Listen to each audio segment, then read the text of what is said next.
What else do you have in your line at All Thingz UTV? Well, our number one mover or product is the suspension. All right, and so what's the need there? We're looking at the suspension here on a stock vehicle. So the way we've seen it is the engineers at the OE manufacturers spec these machines and the suspension for the factory weight.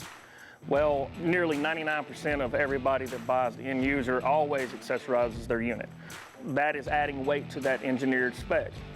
Well, they outrun the engineered spec, so that's when we step in with our design. We've actually rated a different spring with higher quality steel, and it goes into the top there. It raises the... So it's up in this section here? Yes, sir. We replaced this, and it raises the machine back to the spec riding height, nothing extravagant.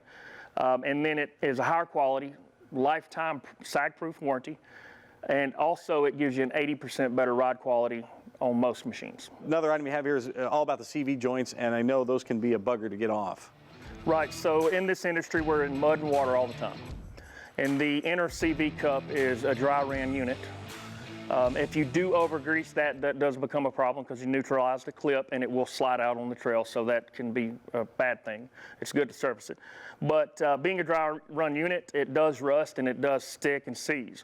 Well, after 22 years of being in the industry, we have invented a tool that we've got a patent pending on.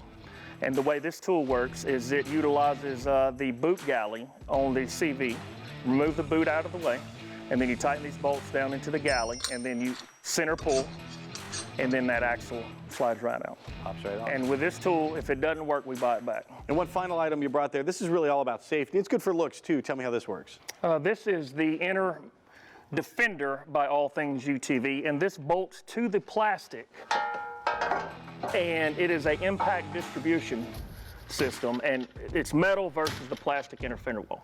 I got you, because those plastic inner fenders, you get a branch or something going. Right, it can get impaled, and then you're sitting behind whatever's going to impale the plastic. It could be a real bad day. Correct. And you guys are preventing that. Yes, sir. Very cool. Well, you can make your vehicle look better. You can make it perform better. Check them out at All Thingz UTV. Your wish is their command.